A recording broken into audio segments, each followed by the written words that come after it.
Nah, ini suratnya dikeluarkan pada tanggal 27 Oktober, teman-teman ya. Nah, ini masih sangat-sangat baru, 27 Oktober, dan di sini kita lihat acaranya hari Senin 6 November 2023. Tempatnya di Hotel Grand Sahid. Agendanya perencanaan kebutuhan ASN 2024 dan pemaparan materi undang-undang tentang. Katanya Kemendikbudristek mau menerbitkan regulasi pendamping untuk juknis penempatan P3K guru. Mudah-mudahan saja tetap berpihak kepada P1. Di video kali ini admin kembali berbagi informasi seputar rekrutmen CASN, teman-teman ya. Nah, di sini ada informasi terkait CSN tahun 2024 dan juga Undang-Undang Aparatur Sipil Negara yang sudah disahkan pada 3 Oktober yang lalu. Nah, kita akan cek informasinya atau suratnya, teman-teman ya.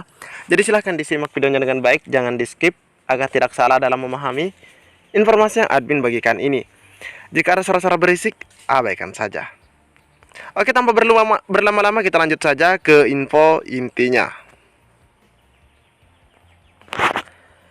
Nah, ini suratnya dikeluarkan pada tanggal 27 Oktober, teman-teman ya. Nah, ini masih sangat-sangat baru, 27 Oktober, dan di sini kita lihat acaranya hari Senin 6 November 2023. Tempatnya di Hotel Grand Sahid. Agendanya perencanaan kebutuhan ASN 2024 dan pemaparan materi undang-undang tentang aparatur sipil negara atau undang-undang ASN, teman-teman ya. Nah, kita lihat dari awal, teman-teman ya. Surat yang dikeluarkan ini bernomor B2820 SM0100 2023. Sifatnya segera, teman-teman ya. Lampirannya ada 3 berkas. Perihalnya adalah undangan rapat koordinasi perencanaan kebutuhan ASN tahun 2024. Nah, mungkin sebagian teman-teman yang lagi menonton mengatakan, kenapa cepat sekali? Ada undangan rapat koordinasi untuk perencanaan. Ingat teman-teman ya, ini baru sekedar perencanaan kebutuhan untuk 2024. Bukan usulan formasi kebutuhan, tapi perencanaannya. Misalnya daerah mana saja nanti yang bersiap untuk buka, terus kebutuhannya apa, berapa, dan mata pelajaran atau jabatan apa saja. Jadi teman-teman jangan keliru dalam melihat perihal ini ya. Ini belum usulan, masih proses perencanaan. Ya, jadi mereka itu sudah bersiap-siap merencanakan untuk 2024 karena di sana nanti kita akan menggunakan undang-undang ASN yang terbaru. Oke, para sekretaris jenderal atau sekretaris kementerian atau sekretaris utama dan sekda atau sekda daftar terlampir, namun kita tidak memiliki lampirannya. Dalam rangka perencanaan kebutuhan ASN tahun 2024 di lingkungan instansi pemerintah ya, pasca undang-undang tentang aparatur sipil negara.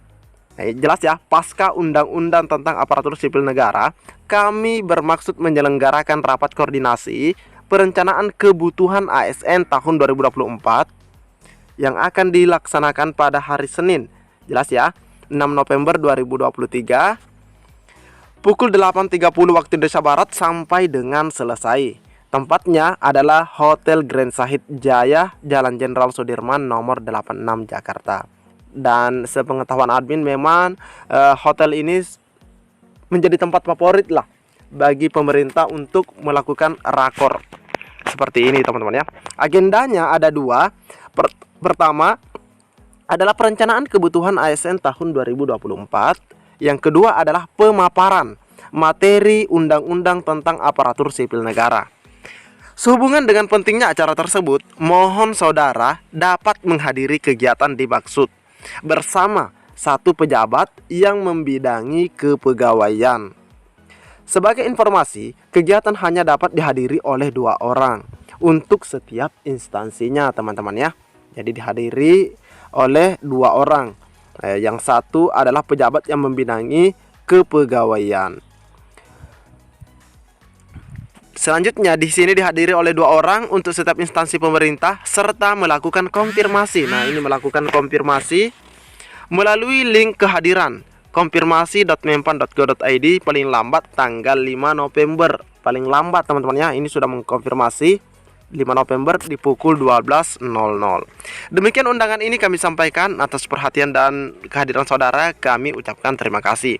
Nah, seharusnya di sini sebenarnya teman-teman ya ada lampiran, namun admin tidak punya lampirannya. Tapi yang jelasnya pembahasannya kita sudah ketahui bahwa yang dibahas di hari Senin nanti ada 2 agenda, yaitu perencanaan kebutuhan dan yang kedua pemaparan materi undang-undang. Jelas teman-teman ya? Oke, kita lanjut lagi.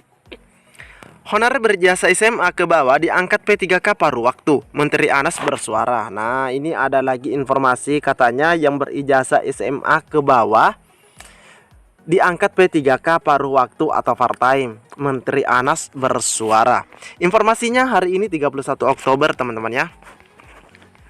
Lahirnya Undang-Undang Aparatur Sipil Negara atau Undang-Undang ASN yang disahkan pada 3 Oktober yang lalu memberikan harapan baru bagi para honorer. Mereka berharap bisa diangkat menjadi ASN, baik PNS maupun P3K. Seperti penuturan Ketua Tenaga Kependidikan Forum Honorer Non Kategori 2 yaitu Bapak Sutrisno. Honorer Tendiki mengungkapkan sampai saat ini belum ada kebijakan khusus untuk mereka. Apalagi banyak di antara mereka yang ijazahnya di bawah sekolah menengah sederajat. SMA sederajat ya, sekolah menengah atas. Namun, dengan adanya Undang-Undang ASN 2023, Sutrisno berharap ada kesempatan untuk mereka menjadi P3K. Kami tidak muluk-muluk. Menjadi P3K saja sudah senang, tetapi jangan P3K paruh waktu.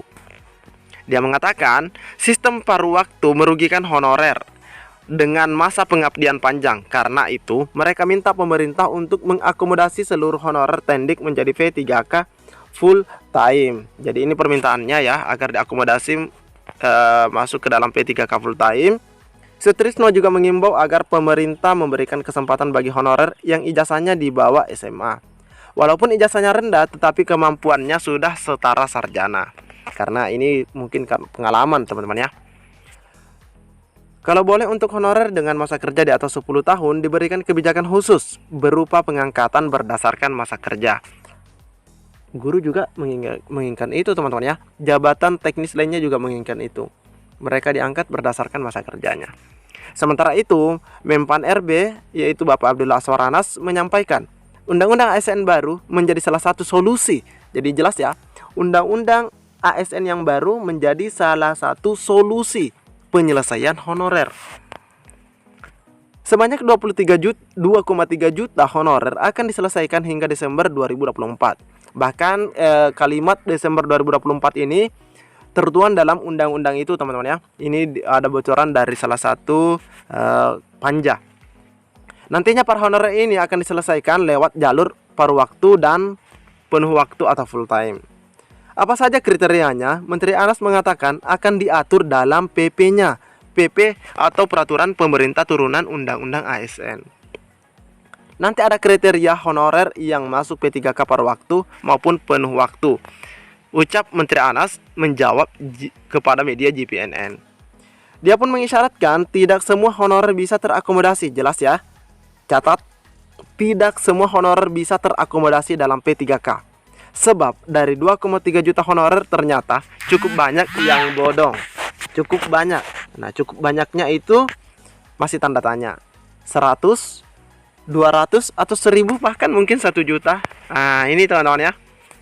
Senada itu, Sekretaris Kemenpan RB yaitu Rini Widianti menegaskan pendidikan menjadi salah satu persyaratan. Nah, ini. Pendidikan menjadi salah satu persyaratan dalam pengangkatan ASN, baik PNS maupun P3K. Untuk guru kan jelas harus standar S1. Nah ini ya, untuk guru harus S1, standar. Ada juga jabatan tertentu yang masih menggunakan sumber daya manusia lulusan SMA. Contohnya adalah tenaga damkar. Nah artinya damkar atau pemadam kebakaran ini, bagi teman-teman damkar atau honorer damkar yang berijazah SMA itu diakomodir.